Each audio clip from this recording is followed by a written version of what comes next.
So this evening I'd like to take what Dr. Masson has just explained in an introductory fashion and talk a little bit about what perceived problems I have noticed that have been brought about by the social justice movement. Now, of course, the term social justice, at least the way it is used today, I believe is actually a true oxymoron. And the reason for that is I don't believe that it's truly social, and I don't believe that it is truly just. Justice, according to the Merriam-Webster dictionary, states, and I'm quoting, it refers to the quality of being just, impartial, or fair, conforming to truth, fact, or reason, close quote. What we find in the application of pure and social justice today is anything but just, or impartial, or standing in conformity to truth and reason. Most social justice advocates believe that the very idea of reason, the very idea of truth, is nothing but a social construct, what Michel Foucault called simply an illusion, something that's been socially constructed that has no basis in reality. And so what we witness today in our society, and bear in mind that when we look at this issue of social justice and even cultural Marxism, it is quite interesting that this is predominantly a Western phenomenon. You don't see this type of thinking in Asia, you don't see it in Africa, you don't see it in other parts of the world. It is uniquely a Western form of thinking. And I think Dr. Masson kind of hit on that when he demonstrated that the cultural Marxist primary target was the West. Not just the West, but of course the undermining of Judeo-Christian principles and the very foundations upon which Western society has been built, including the nuclear family, which is the basis and has been the basis of society for time immemorial. I think it's also important for us to realize tonight that social justice, like its counterpart cultural Marxism, is rooted in a Marxist worldview, which is also an atheistic worldview with a Marxist flavor to it. And it also contains an embedded disdain and hatred for anything that is connected to Western history and civilization, including Judeo-Christian values.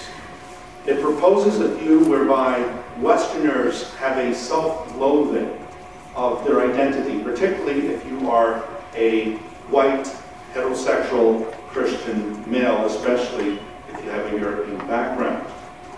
There's a self-loathing, a guilt by association that somehow white, male, straight Christians are perpetrators of oppression, and that the only way we could remedy that is if they confess, make reparations, and so forth.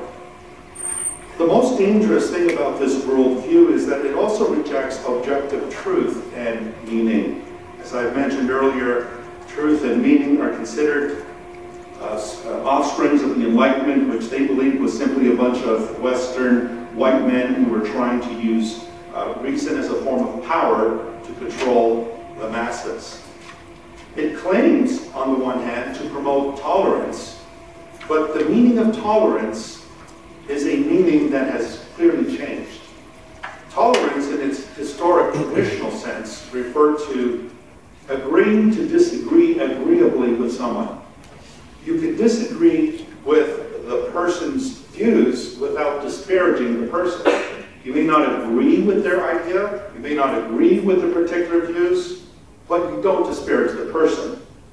Today, tolerance has been relabeled, or it has been redefined as simply affirmation. There is no debate, you simply affirm the position of the other side, or else you are being schismatic, you're being hateful, and at worst, you're being a Nazi. And so I think what we're seeing in our day and age is a relabeling, a redefining what George Orwell spoke of as newspeak in his 1984, thought crimes, groupthink, and so forth. The identity of the person is no longer central here. Of course, the whole objective of social justice and, of course, historic cultural Marxism, as well as historic Nazism as well under the Nazi regime, was never about the individual. It's not about the individual as a special person, as someone made in the Imago Dei, the image of God, but it was about the group, the collective. It's all about the group. It's all about the collective. Your identity is not tied to you. Your identity is tied to and defined by the group by which you associate.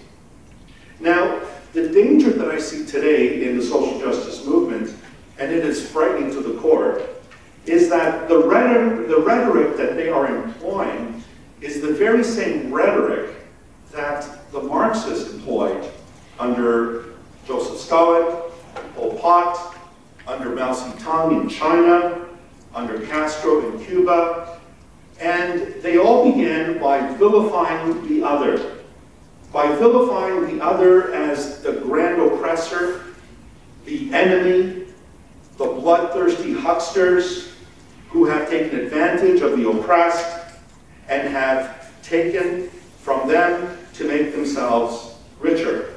We saw this, for example, under Stalin when he attacked the Ukraine, when he attacked particularly the kulaks, the farmers, the peasants, when he began to take over their farms and basically left these people to starve. 6 to 7 million Ukrainians lost their lives, something that is still remembered today by the Ukrainian community every year.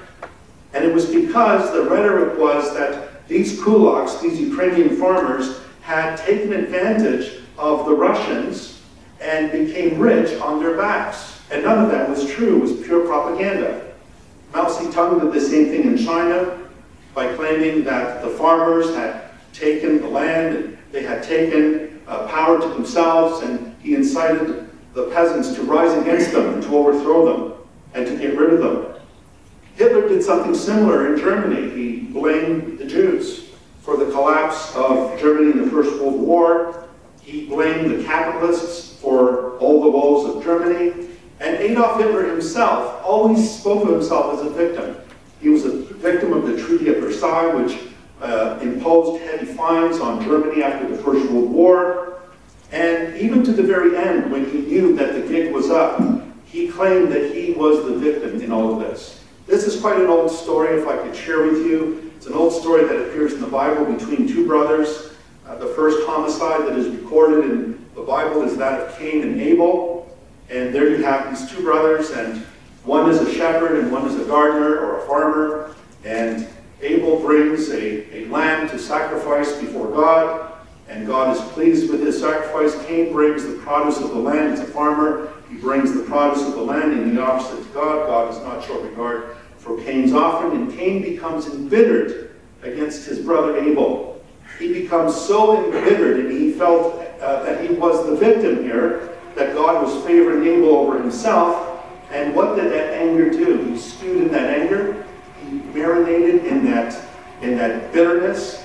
And what did he do? He expressed it by murdering his brother, and feeling that by getting rid of the cause of his the victimization, he would alleviate that. And of course, he ends up being questioned by God, and he becomes a wanderer and so forth. And at the end, he still considered himself the enemy of, or the victim rather, of this unfair situation.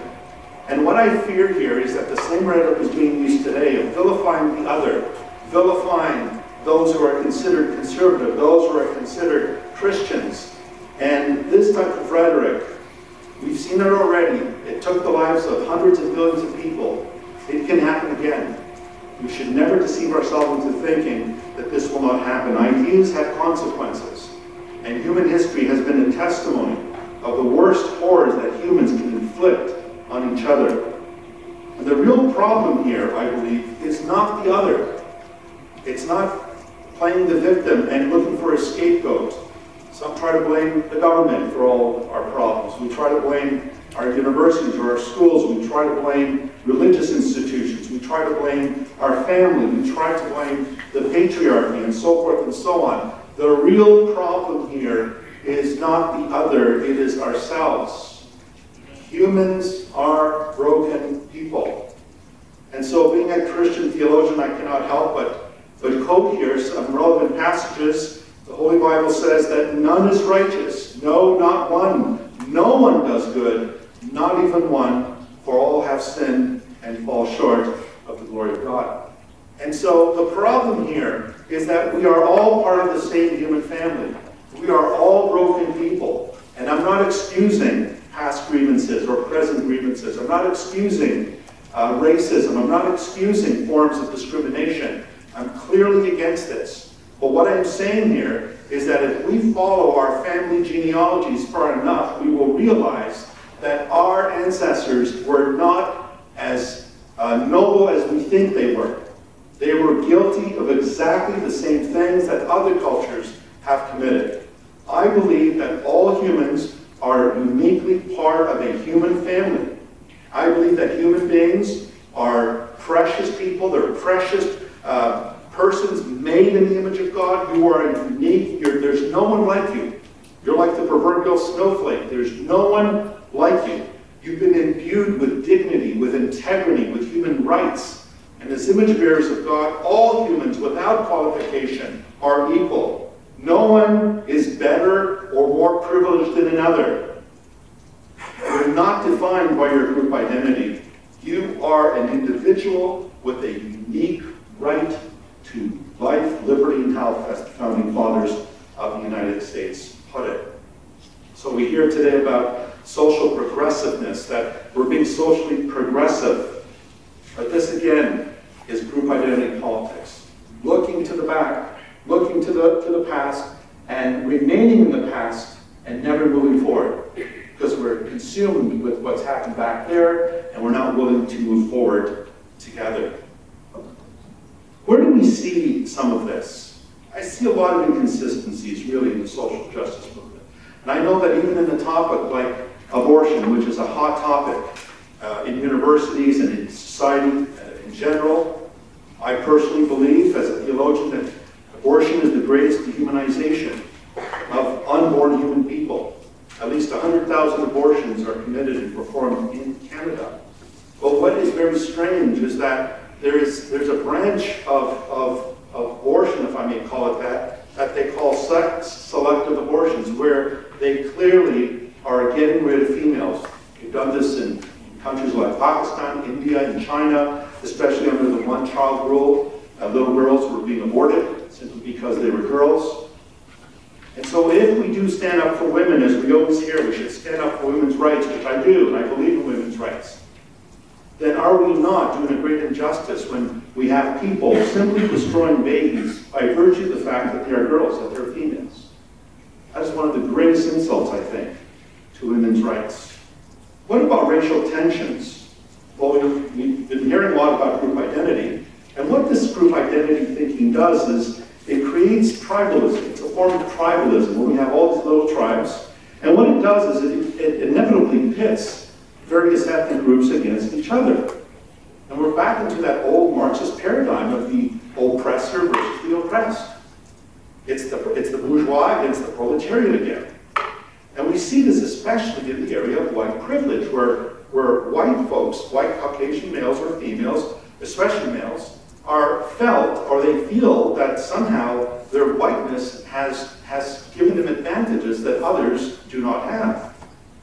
And I think that is a false construct. I'm going to get back to that.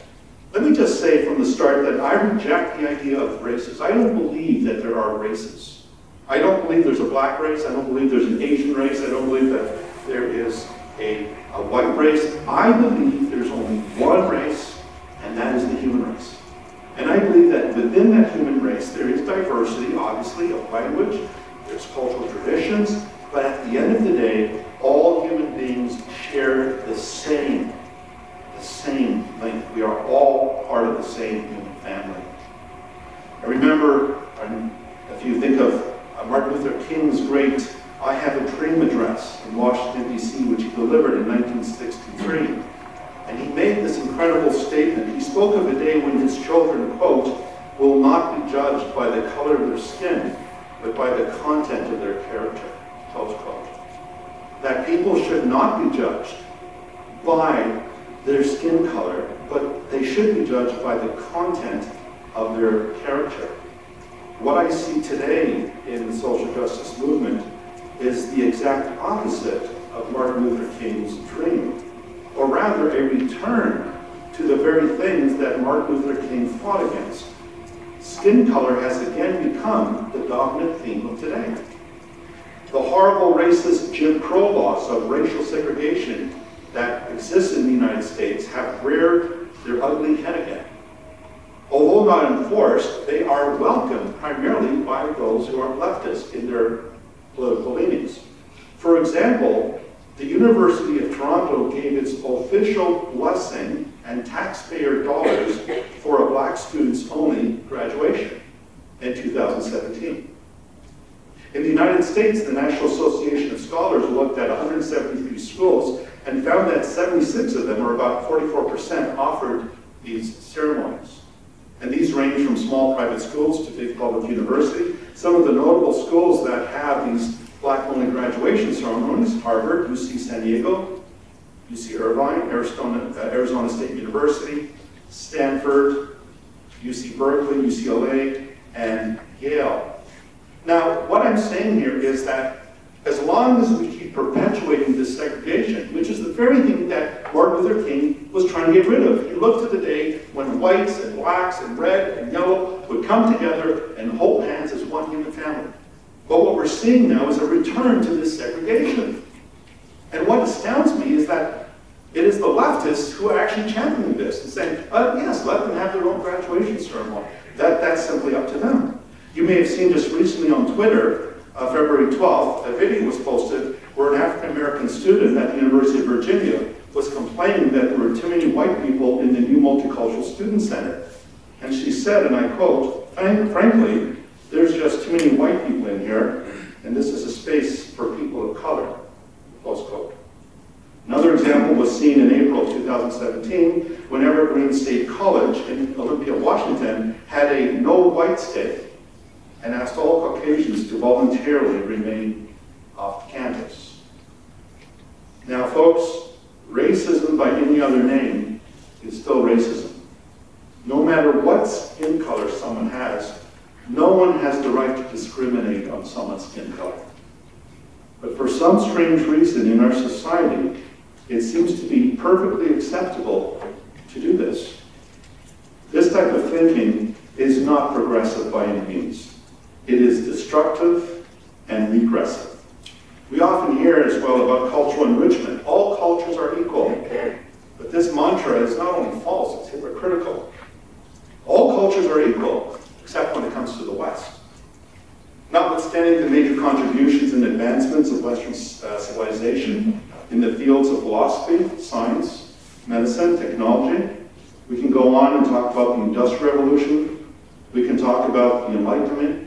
We can talk about discoveries in medicine and so forth. You'll notice that notwithstanding all of these achievements, the West is constantly vilified for its colonialism, for the slave trade, for the Crusades. And what is interesting is that no one cares to stop and think for a moment that it was the West that was the first to abolish slavery, particularly in England with William Wilberforce.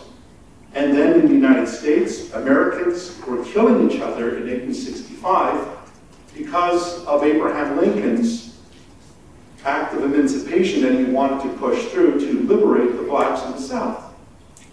Think about that. The West was the first to abolish slavery. Even Robespierre, after the French Revolution in 1789, he moved to abolish slavery in France. And then Napoleon Bonaparte, when he came to power in 1802, he reestablished slavery. And then later on, when Napoleon was deposed, it was, again, abolished.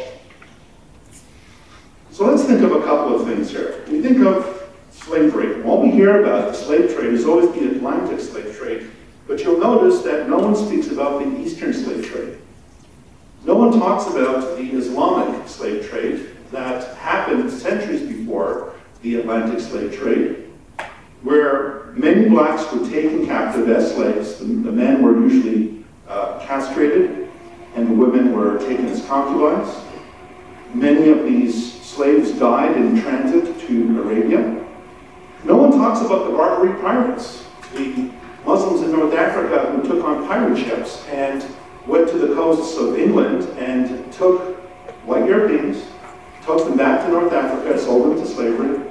They invaded the coast of Spain, France, Portugal, the Portuguese island of Madeira, took them as slaves into slavery, white folks, long before the Atlantic slave trade took place. But no one talks about this today because this is not the narrative that Western academia wants to talk about. Even though this is well documented, slavery still exists today. Countries like Libya, Mauritania still has it, even though on the books they've abolished slavery, it still continues today. The Aboriginal peoples of this country owned slaves. They raided one another's tribes. They raped one another's wives. Some of them were cannibals. The Aztecs would take their slaves and offer them up to the sun god, rip them open their chests and taking their beating heart and offering it to the sun god. They also engaged in cannibalism. Just last year in the country of Peru, archaeologists discovered 250 skeletal remains of children that were killed and buried to avoid a hurricane that was heading towards Peru, and they prayed, of course, to their the weather god, the god of the climate, and so forth, and they sacrificed 250 children. They also were patriarchal, by the way. The First Nations people of our country and in the United States were patriarchal. They practiced a form of patriarchy. But we don't hear about this today. And why is that? Because it doesn't fit the narrative. And we as academics must ask the question, why? Why is this not mentioned? We hear a lot about colonialism. And yes, we hear about the British colonizing, the French colonized, and so forth and so on. And we never talk about, of course, the Islamic conquests. After 632 AD, when the Prophet of Islam died, Muhammad, the Islamic armies went forth out of Arabia, took over all of Persia, they took over the Middle East, they took over all of North Africa, and they went as far as Andalusia, which is modern-day Spain, and parts of Portugal. And when they came to these countries, they would colonize them. And how would they colonize them? They Arabicized that culture. People took on Arabic names. That's why many Muslims in North Africa, they may have an African background, but they have Arabic names, and they pray in Arabic and so forth. These are all forms of colonization. But no one talks about that. And my point is this. Why? Because I believe that there's an agenda at work, and the agenda is to tear down Western civilization, to undermine Western civilization, the very civilization that gave us the university, that gave us the right to academic speech, to free speech, that came up with the Magna Carta, that came up with the Great Declaration of Independence, which came up with the Canadian Charter of Rights and Freedoms and so forth, formerly known as the British North America Act. And so I believe that the fruits of this worldview, and it all is a worldview, isn't it? We all have a worldview. We all have a point of beginning, a paradigm through which we interpret reality. And I think that this movement has been devastating. And my concern is that, and I pray that this does not result in the errors of yesteryear, where we saw this type of thinking produce some of the greatest horrors that this world has ever seen. I'm going to leave you with the words of the famous Spanish philosopher, Santayana, who said this: "Those who do not remember the past are condemned to repeat it." May that not be true of us today. Thank you very much.